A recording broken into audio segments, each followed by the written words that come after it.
Thermodynamic और kinetic aspect जो metal complexes में हमने पढ़ रहे हैं, जो आज हमने स्टार्ट किया है, उसमें हम देखते हैं थर्मोडाइनमिक और काइनेटिक के बारे में हमने पढ़ना क्या है, उसकी हमने क्या देखनी है, स्टेबिलिटी के बारे में देखना है कि कोई भी कॉम्प्लेक्स है वो थर्मोडाइनमिकली कितना स्टेबल है या नहीं है, काइनेटिकली वो स्टेबल है या नहीं है।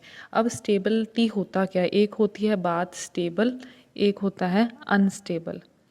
स्टेबल का क्या मतलब है, स्टेबल है भी कंडीशंस हम जो लगाते हैं, कोई भी सूटेबल कंडीशंस हैं। सूटेबल कंडीशंस मतलब जैसे कि हम देखते हैं टेम्परेचर हमने अप्लाई किया, उस पर प्रेशर अप्लाई किया, उसे हमने हीट कर दिया, लाइट की प्रेजेंस दी है।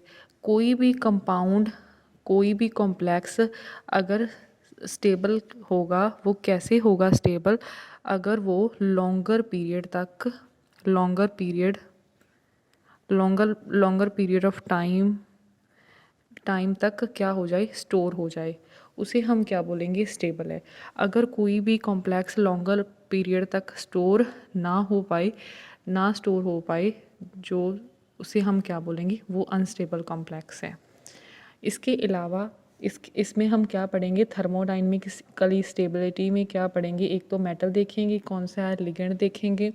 उसके अलावा हम स्टेबिलिटी कांस्टेंट के बारे में पढ़ेंगे, इक्विलिब्रियम कांस्टेंट क्या होता है उसके बारे में पढ़ेंगे, बॉन्ड एनर्जी क्या है, बॉन्ड एनर्जी मतलब जो बॉन्ड बन गया उसमें देखेंगे हम उसको बॉन्ड बनाने के लिए हमें कितनी एनर्जी देनी पड़ी बॉन्ड बनाने के लिए, या बॉन्ड ब्रेक हुआ है तो कितनी एनर्जी का रिलीज़ हुआ। उसके बाद हम रिडॉक्स पोटेंशियल के बारे में पढ़े। ये हम सारा कुछ थर्मोडाइनमिकली स्टेबिलिटी में पढ़ेंगे। उसके अलावा काइनेटिक स्टेबिलिटी में हम क्या पढ़ेंगे, रेट्स पढ़ेंगे। रेट्स हमें पता ही है क्या होता है, भी रिएक्शन कोई भी हो गई है, बन गया हमारे पास कोई भी कॉम्प्लेक्स, तो वो कितनी स्पीड से बना, बहुत जल्दी बन गया या उसे बनने में 2 महीने लग गए हैं या 2 साल लग गए हैं, उसे हम किसके अंडर पढ़ेंगे, काइनेटिक्स के में पढ़ेंगे, रेट्स के बारे में। उसके अलावा उसका मैकेनिज़्म पढ़ेंगे, भी रिएक्शन का मैकेनिज़्म क्या था। उसके बाद हम देखेंगे भी उसे हीट देने पे उसकी क्या रेट थी, लाइट की प्रेजेंस में उसका क्या रेट था, एसिड के साथ अटैक करवाया या बेस के साथ या वाटर के साथ कराया तब उसका क्या रेट था।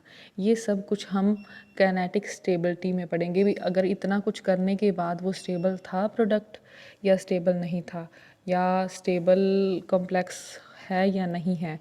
ये थर्मोडाइनमिक में पार्ट पढ़ेंगे, ये हम पढ़ेंगे काइनेटिक में। उसके बाद हम पहले पढ़ते हैं भी थर्मोडाइनमिकली स्टेबिलिटी होती क्या है। ये क्या होता है भी, हम मेज़र करते हैं इक्विलिब्रियम पे। क्या, इक्विलिब्रियम पे हम मेज़र करते हैं कि जो हमारे पास कॉम्प्लेक्स बना है वो स्टेबल है या नहीं है, ये सारी कंडीशंस डालने के बाद। जैसे ये देखो, कॉपर +2 आयन है, हम उसमें अमोनिया ऐड करते हैं, अमोनिया हमारे पास 4 लिगेंड्स ऐड करते हैं, हमारे पास ये वाला कॉम्प्लेक्स बन जाएगा कॉपर अमोनिया के साथ 4 तो जब हम इसका इक्विलिब्रियम कांस्टेंट निकालेंगे Ks, ये हमारे पास क्या हो जाएगा, ये ऊपर क्या आ जाएगा, प्रोडक्ट की कंसंट्रेशन, नीचे क्या आ जाएगा, जो रिएक्टेंट है वो, +2, ये हमारे पास अमोनिया है, ये हमारे पास हो गया इसके ऊपर इसके ऊपर 4, ये हमने Ks निकाल लिया, क्या, इक्विलिब्रियम कांस्टेंट। ये एक्सपेरिमेंटली इसकी वैल्यू हमें पता चलती है भी, इसकी वैल्यू कितनी होती है, 4.5 × 10⁻21। इसके बाद अगर हम अमोनिया की जगह कोई लिगेंड और कोई लिगेंड लगा दें, जैसे कॉपर +2 में हम क्या ऐड कर देते हैं, 4 साइनाइड्स हम ऐड कर देते हैं। इसके बाद जो हमारे पास कॉम्प्लेक्स बनेगा ये भी रिवर्सिबल में ही ऐसे बनेगा, इक्विलिब्रियम में बनेगा। इसमें क्या बनेगा, कॉपर Cn के साथ 4, ऊपर क्या आ जाएगा हमारे पास 2 नेगेटिव।